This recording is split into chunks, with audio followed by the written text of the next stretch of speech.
Si de niña me hubieran preguntado qué quería ser cuando creciera, ciertamente artista pasando hambres no estaría en mi lista de respuestas. Probablemente hubiera respondido que astronauta, presidenta o dinosaurio. Después, al descubrir que los niños no se podían transformar en dinosaurios y que las niñas de piel oscura en Nueva Zelanda no se convierten en astronautas ni en presidentas, probablemente hubiera dicho que enfermera o doctora.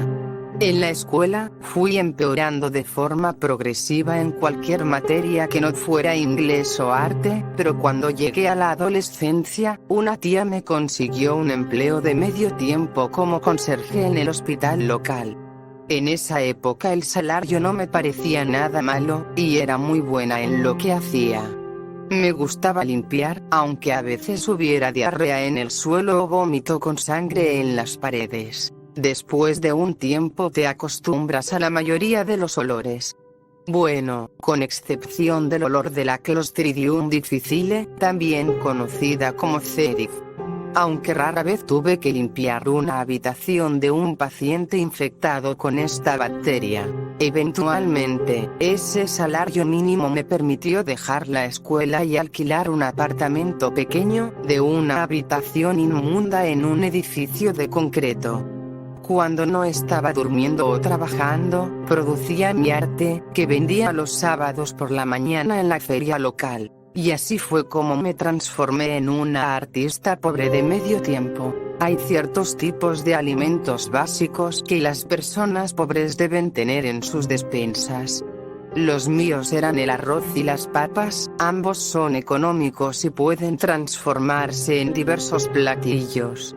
Haber sido criada por unos padres que también eran pobres en un ambiente que reforzaba los estereotipos de género me enseñó, desde muy pequeña, a cocinar cosas que rendían para varias comidas. El arroz es sensacional, me decía ella.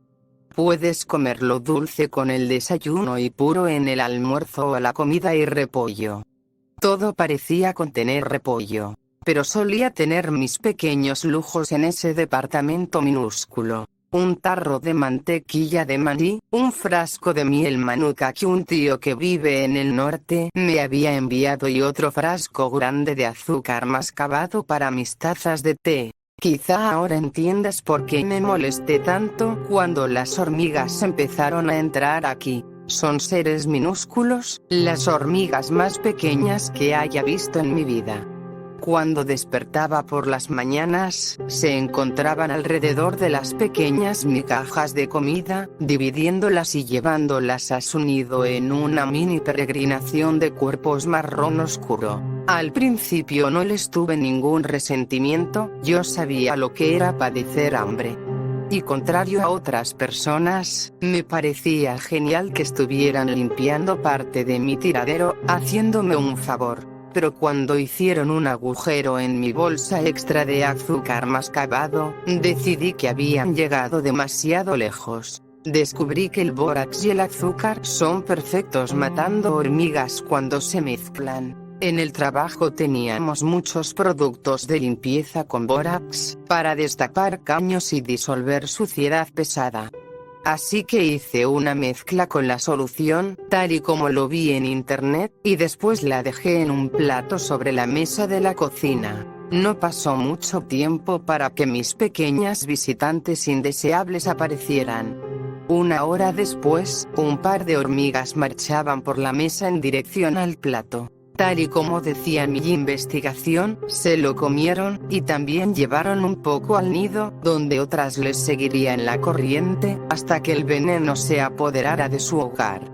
Todo marchaba a la perfección, todas estarían muertas en una semana, y no tendría más problemas con los insectos. Entonces, cuando una se alimentó del veneno y después se quedó parada al borde del plato, me pareció que había preparado la mezcla demasiado fuerte y que había muerto instantáneamente. Pero, siguiendo con la observación, noté que aún estaba viva, moviendo sus antenas y las patas, aguardando pacientemente la supervisión de su amiga. Aprovechando esa rara oportunidad de ver una hormiga reposando, tomé mi cuaderno de dibujo y empecé a esbozarla mientras me acomodaba en mi silla de plástico. Cuando ya estaba bostezando y deseando la cama, las dos hormigas aún estaban pacientemente sentadas al borde del plato. En la mañana, cuando me levanté para darme un baño y después de beber una taza de té, el plato seguía intacto en el mostrador, solo el cuerpo de la hormiga envenenada estaba allí, con sus patas dobladas contra su cuerpo en una posición fatal.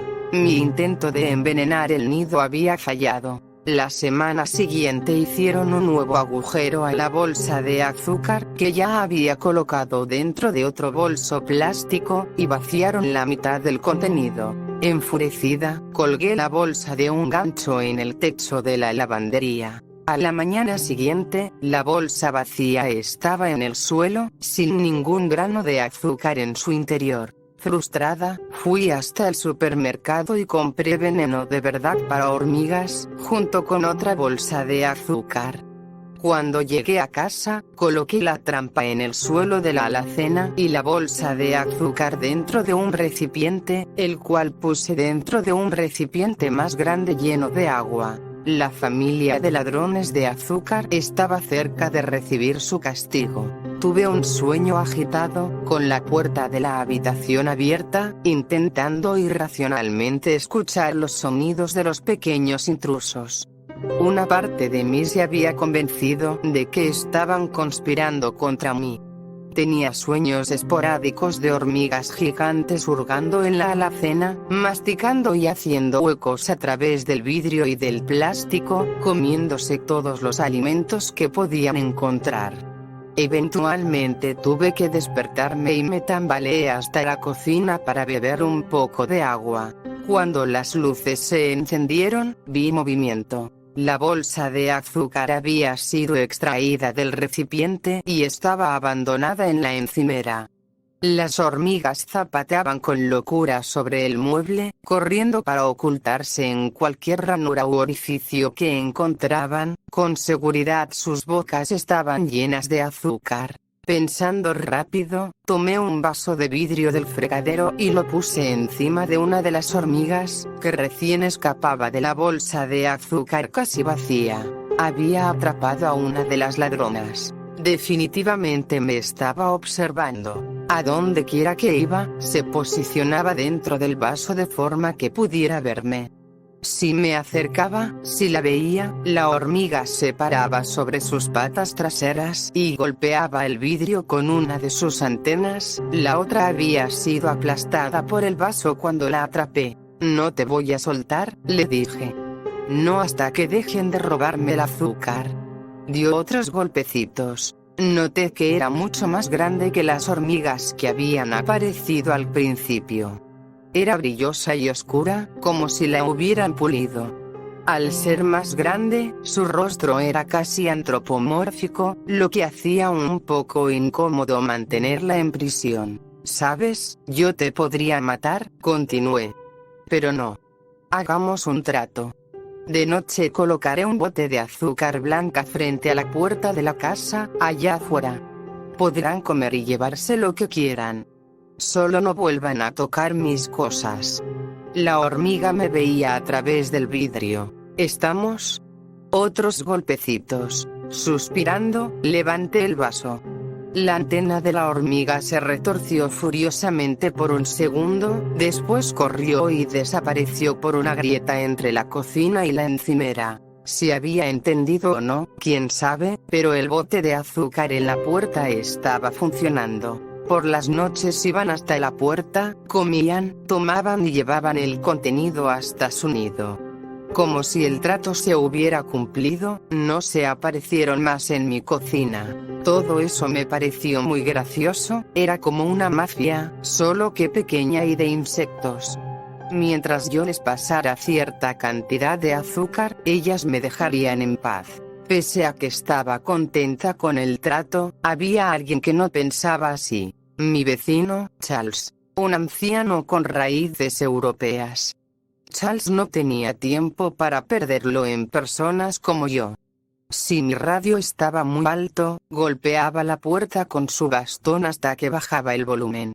Apenas si podía ver televisión a un volumen decente, por lo que solo veía películas en mi celular, evidentemente con auriculares. El barullo allá afuera venía acompañado por la voz estridente y petulante de Charles, gritando una serie de cosas. Abrí la puerta y lo encontré parado, con el bote de azúcar aplastado y pateado hasta el final del pasillo, junto a un camino de hormigas gordas aplastadas en torno a mi tapete de entrada. Estúpida negra, vociferó en mi contra. Maldita salvaje e ignorante. Buenas noches, Charles. ¿Por qué diablos alimentas a las hormigas, estúpida? Para mantenerlas fuera de mi casa, intenté empezar una explicación, pero me detuvo en seco. Le contaré al administrador sobre esto. Te arrancará las tripas, serás despellejada este fin de semana, puedes estar segura. Hasta luego, Charles. Le dije sonriendo y azotando a la puerta en su cara. Se quedó vociferando afuera durante un tiempo, pero después volvió al departamento. Por la mañana, todos los cuerpos de las hormigas habían desaparecido, y un bote nuevo para el azúcar estaba encima de mi tapete. No escuché palabra alguna del administrador y mucho menos de Charles. Pero no me atreví a volver a alimentar a las hormigas por temor a las represalias. Casi 3 semanas después del incidente, una hormiga solitaria y gorda cruzó la encimera y se posó a un lado de mi taza de té. Con su única antena golpeó la taza.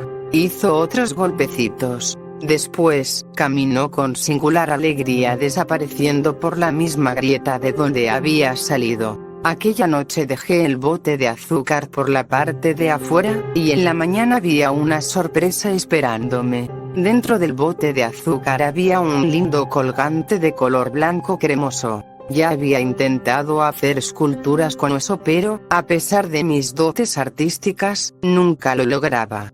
Quien haya hecho aquella pieza, era un artista sumamente talentoso. Era una doble espiral perfecta cubierta de complejos dibujos, muy parecidos a los que mis ancestros usaban. Y todas las mañanas después de ese día, un nuevo colgante de oso aparecía, tan hermoso como el anterior. Estos colgantes se venden como pan caliente en la feria del sábado. Se venden tan bien que podré alimentar a mis pequeñas amigas durante un buen tiempo. La policía nunca descubrió lo que sucedió con Charles.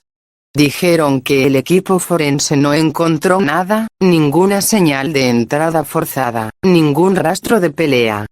Fue como si el anciano simplemente hubiera desaparecido. La nueva inquilina se presentó aquí el sábado, una señora de ceño fruncido y rostro amargado. La primera noche no paró de golpear las paredes y gritar obsesionadas cuando encendí la televisión. Apenas si puedo esperar para llevarla a la feria.